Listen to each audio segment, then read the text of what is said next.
Hello दोस्तों, नमस्कार। कैसे हैं आप सभी? स्वानंद से ही होंगे, ऐसे मैं आशा करता हूँ। आज की हमारी क्लास नंबर 10 के पार्ट बी में आप सभी का स्वागत है। इस क्लास में हम इन प्रश्नों के बारे में जानेंगे। आज का हमारा प्रश्न है 75वां प्रश्न 75। ये क्या कह रहा है इसके बारे में हम जानते हैं। यहाँ पर क्या बोला गया है, एक आदमी 10% साधारण ब्याज की दर से प्रत्येक वर्ष के अंत में कुछ धनराशि बैंक में जमा करता है। देखो, यहाँ पर जब बात की जाती है, कुछ धनराशि आपके समक्ष है और आपको धनराशि क्या करनी है भाई, आपको क्या करनी है भाई, धनराशि बैंक में जमा करनी है। तो कुछ धनराशि बैंक में जमा करता है ताकि 5वें वर्ष के अंत में उसे बैंक से 4200 प्राप्त हो।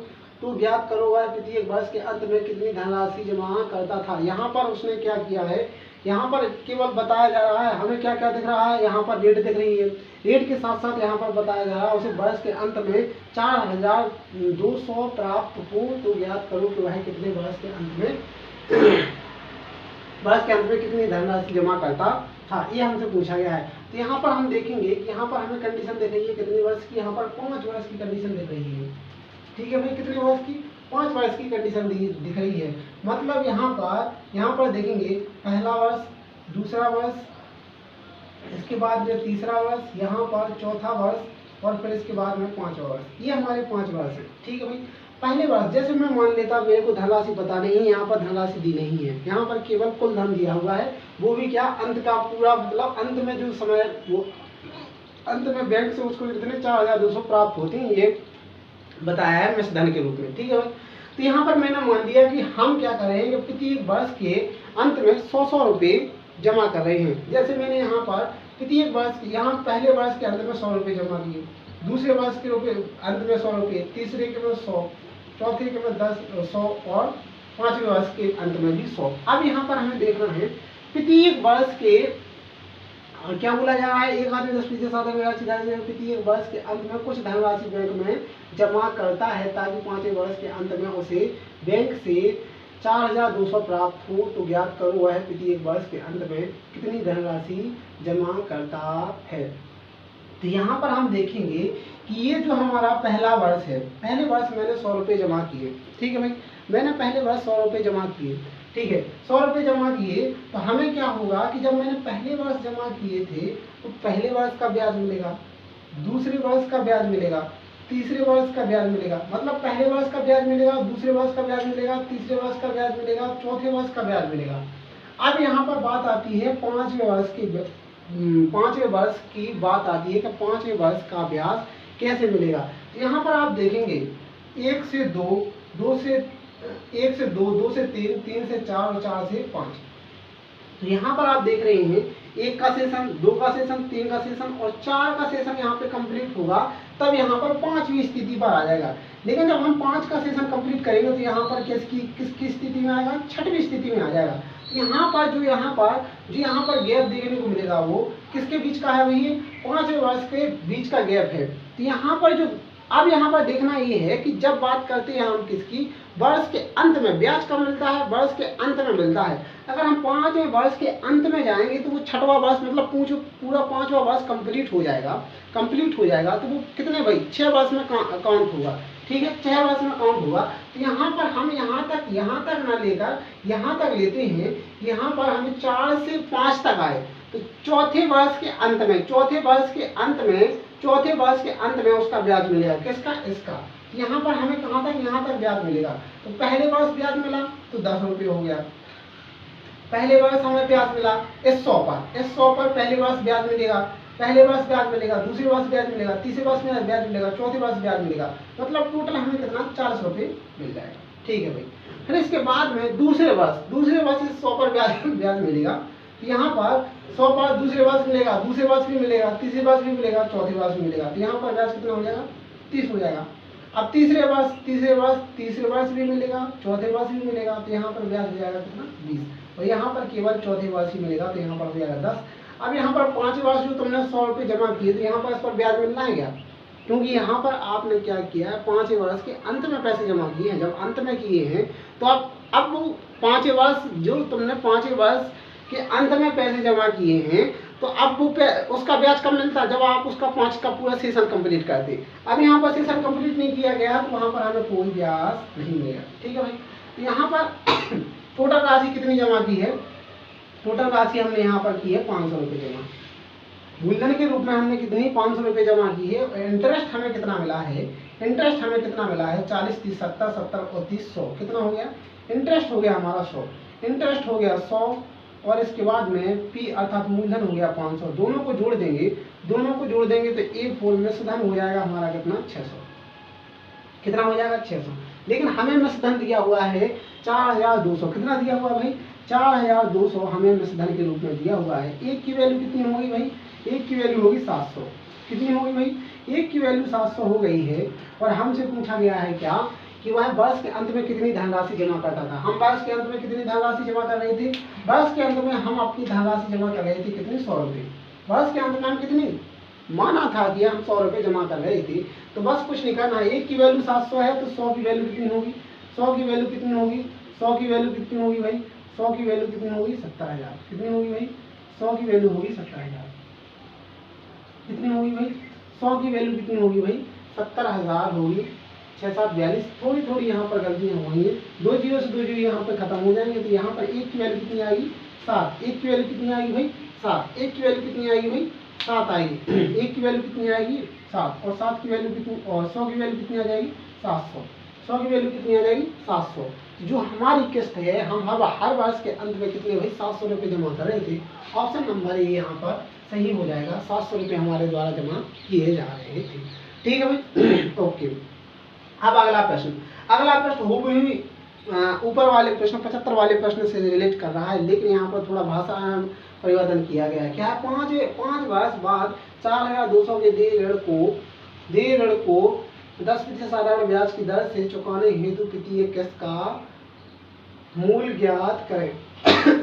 यहाँ पर क्या बोला गया है 5 वर्ष के बाद पूरा समय कंप्लीट हो गया, 5 वर्ष के बाद पूरा धन कितना चुकाना है 4200 रुपये चुकाना है। और रेट है क्या भाई, रेट क्या है 10% साधारण ब्याज की दर है और किस्तों में ये पैसा चुकाना है। तो किस्त पूछा गया है, सेम प्रश्न है, केवल यहाँ पर परिवर्तित कर दिया गया, शब्दों का यहाँ पर खेल है, यहाँ पर शब्दों में यहाँ पर भिन्नता देखी गई है। इसी तरीके से हमें प्रश्न को सॉल्व करना है। ठीक है भाई ओके। जैसे यहाँ पर बोला जा रहा है, देखो कितने समय की बात बोली जा रही है 5 वर्ष की। ठीक है भाई, यहाँ पर हम वही कंडीशन फर्स्ट, सेकेंड, थर्ड और फोर्थ और फिर इसके बाद में फिफ्थ। ठीक है भाई, हमने पहले वर्ष 100 रुपये जमा किए, दूसरे वर्ष भी 100, तीसरे वर्ष भी 100, चौथे वर्ष के अंत में भी 100 और अंत में 5वें वर्ष के अंत में भी हमने 100 रुपये जमा किए। ठीक है, अब पहले वर्ष आपने जमा किए तो कितने 100। ठीक है भाई, तो यहाँ पर 100 पर ब्याज मिलेगा, इस पे ब्याज मिलेगा, इस पे ब्याज मिलेगा, इस पे ब्याज मिलेगा या लगेगा, इस पे ब्याज लगेगा। तो इसका कितना भाई 40 हो जाएगा, इसका कितना हो जाएगा 30, यहाँ पर इसका 20, यहाँ पे 10, इस पर कोई ब्याज नहीं। टोटल ब्याज कितना हो रहा है, टोटल ब्याज हो रहा है कितना 100। यहाँ पर टोटल अमाउंट कितना आपने दिया था किस्तों के अंत में 500 रुपये। कितना दिया है 500, दोनों को जोड़ दिया तो कितना हो गया 600। 600 क्या है मिश्रधन, 600 मिश्रधन है। 600 की वैल्यू क्या होगी, 600 की वैल्यू होगी 4200। ठीक है भाई, एक की वैल्यू क्या होगी, एक की वैल्यू होगी 7। आपने पूछा क्या है किस्त पूछी है, तो किस्त के रूप में हम जमा कितना कर रहे थे 100 रुपये। तो 100 की वैल्यू कितनी हो जाएगी, 100 की वैल्यू कितनी हो जाएगी, 100 की वैल्यू हो जाएगी हमारी 700 रुपये। तो यहाँ पर जो किस्त है कितनी किस्त के रूप में हम धनराशि कितनी जमा कर रहे थे भाई 700 रुपये हम धनराशि जमा कर रहे थे। अगर ऐसा नहीं होता, आपसे पूछा होता कि नहीं कुल कितना मूलधन यहाँ पर जमा किया गया है, अगर ऐसा सवाल पूछा जाता कि कुल कितना मूलधन यहाँ पे जमा किया गया है, ऐसा अगर सवाल पूछा जाता कि वित्तीय किस्त के रूप में, तो तब भी आप उसे सॉल्व कर सकते थे। ठीक है भाई, अब अगला प्रश्न देखते हैं हम। हमारा अगला प्रश्न क्या कह रहा है 77वां प्रश्न। आज का हमारा 77वां प्रश्न क्या है उसको हम देखते हैं। ठीक है भाई ओके, क्या कह रहा है इसके बारे में हम जानते हैं। ये जो यहाँ पर 75 और 76 वाला प्रश्न है सेम एक जैसे है, केवल यहाँ पर भाषा में परिवर्तन किया गया है और एक जैसे प्रश्न आपको देखने को मिल रहे होंगे। ठीक है भाई, और एक ही कॉन्सेप्ट से आप इसे सॉल्व कर पा रहे हैं। ठीक है भाई ओके। क्या है भाई, अब हमारा अगला प्रश्न क्या कह रहा है 17वां प्रश्न। 12,803 साल के बाद देने हैं मतलब 12,800 है, 3 साल के बाद देने हैं। यदि वो 3 किस्तों में चुकाना चाहता है तथा पहली किस्त दूसरी किस्त का आधा तथा तीसरी किस्त का 1/3 हो तो तीनों किस्त ज्ञात करो। देखो भाई जैसे मैंने क्या किया, पहली दूसरी और तीसरी, ये मेरे पास 3 किस्त थी। पहली किस्त मैंने क्या कर लिया भाई, पहली किस्त मेरी नहीं, तीसरी किस्त पर आते हैं। तीसरी किस्त कितनी है, तीसरी का है 1/3, तीसरी है भाई 300, ठीक है दूसरी का आधा, दूसरी है 200 और पहली कितनी है 100। ऐसे आपने थोड़ा समझ लिया, ठीक है भाई, ऐसे आपने थोड़ा समझ लिया।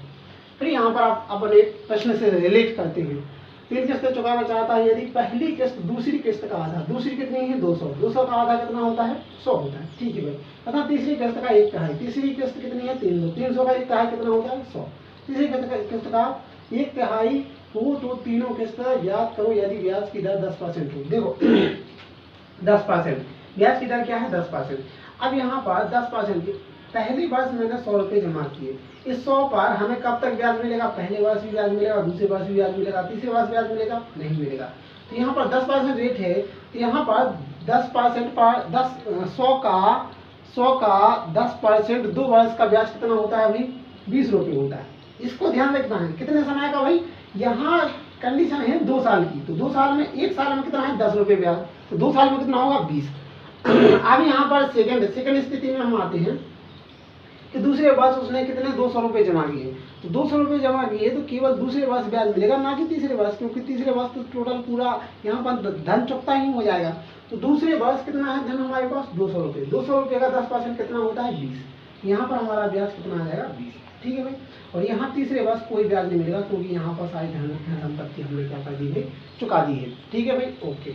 अब यहाँ पर हमारा टोटल मूलधन कितना हो रहा है 600 रुपये, ठीक है भाई, और यहाँ पर इंटरेस्ट कितना हो रहा है 40, टोटल ऐड किया तो कितना हो गया 640, 640 की वैल्यू हमारी है 12,800, कितनी है भाई 12,800, बस यहाँ पर एक की वैल्यू आप निकाल लो, 12,800 अपॉन 640, यहाँ पर खत्म किया 64 दूनी 20, मतलब एक की वैल्यू आ गई आपकी 20, 1 की वैल्यू क्या आ गई 20 आ गई, 1 की वैल्यू क्या आ गई भाई 20 आ गई। पूछा क्या था, तीसरी किस्त ज्ञात करें, तीसरी किस्त हमारी कितनी थी 300, कितनी थी भाई 300, बस यहाँ पर कुछ नहीं करना है, 20 से मल्टीप्लाई कर देना, 20 से मल्टीप्लाई किया आपने तो कितना आ जाएगा 3 दूनी 6 000, कितनी आ जाएगी 6, मतलब तीसरी किस्त क्या है आपकी, तीसरी किस्त है आपकी 6000, कितनी है भाई ऑप्शन नंबर डी 6000 आपकी तीसरी किस्त है, ठीक है भाई, ओके।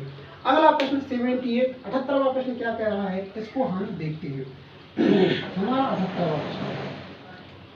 78वां प्रश्न क्या कह रहा है, 24,000 नहीं 2,490 3 साल के बाद देने हैं यदि वो 3 किस्तों में चुकाना चाहता है तथा पहली किस्त दूसरी किस्त का 1/3 तथा तीसरी किस्त का 1/4 हो तो तीनों किस्त ज्ञात करो यदि ब्याज की दर 10% हो। देखो सेम कंडीशन है, यहाँ पर 3 किस्तों की बात की है, फर्स्ट सेकंड और फिर इसके बाद में थर्ड, ठीक है भाई, ओके। अब यहाँ पर बोला क्या गया है, बोला ये गया है कि यदि पहली किस्त दूसरी किस्त का 1/3, मतलब पहला हमारी किस्त है 100 तो दूसरी किस्त कितनी है भाई 300, ठीक है भाई, ओके, तथा तीसरी किस्त का 1/4, तीसरी किस्त का 1/4, मतलब अगर तीसरी किस्त 400 है तो पहली किस्त कितनी होगी 100, ये कंडीशन रखी गई है, ठीक है। और रेट क्या है भाई, रेट है 10%, रेट क्या है भाई 10%, ये थोड़ी ध्यान रखना है हर चीज में, यहाँ पर रेट को आपको उसी के अकॉर्डिंग प्रश्न को सॉल्व किया जा रहा है। अब यहाँ पर देखो पहले वर्ष हमें 100 पर ब्याज मिलेगा, दूसरे वर्ष मिलेगा, तीसरे वर्ष नहीं मिलेगा, ठीक है भाई, तो पहले वर्ष 100 पर ब्याज मिलेगा 10%, दूसरे वर्ष भी 10%, तो यहाँ पर टोटल इंटरेस्ट हो जाएगा 100 का कितना 20 रुपये, क्योंकि 2 वर्ष पर मिल रहा है 100 पर। फिर इसके बाद में बात करते हैं दूसरे वर्ष 300 पर हमें ब्याज मिलेगा केवल दूसरे ही वर्ष, तीसरे वर्ष कोई ब्याज नहीं मिलेगा, तो 10%, 300 का 10% कितना हो जाएगा यहाँ पर 30 हो जाएगा, और चौथे वर्ष कोई ब्याज नहीं मिलेगा, मतलब यहाँ पर 0 धनराशि होगी, कितनी होगी 0, तो टोटल पी कितना हो गया, पी कितना हो गया भाई 800, पी हो गया हमारा 800, इंटरेस्ट हो गया 50 रुपये, तो टोटल धन कितना हो गया 850 की वैल्यू हमें दी है 2490, ठीक है भाई 2490 हमें दी है, और हमसे पूछा गया है कि क्या है तीनों किस्त ज्ञात करें, तीनों किस्त ज्ञात करनी है हमें, यहाँ पर आप एक की वैल्यू निकाल लेंगे तो 2490 अपॉन 8 5 0 0 से 0 खत्म करेंगे। यहाँ पर 5 से कट रहा है, किससे कट रहा है? 17 17 17 17 17 17 85 17 3 7 17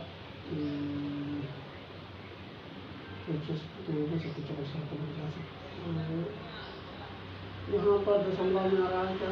हाँ, कुछ ऐसा ही आया। यहाँ पर हमें कुछ नहीं करना था, तीनों किस्तें पूछी हैं, तो फर्स्ट किस्त क्या हो जाएगी? फर्स्ट किस्त हो जाएगी, कितनी हो जाएगी? 24 9 85 85 85 85 इंटू 100। पहली किस्त हो जाएगी ये, क्योंकि यहाँ पर दशमलव में आएगा तो आपको भाग लगाकर मल्टीप्लाई करना पड़ेगा। सेकंड किस्त कितनी हो जाएगी?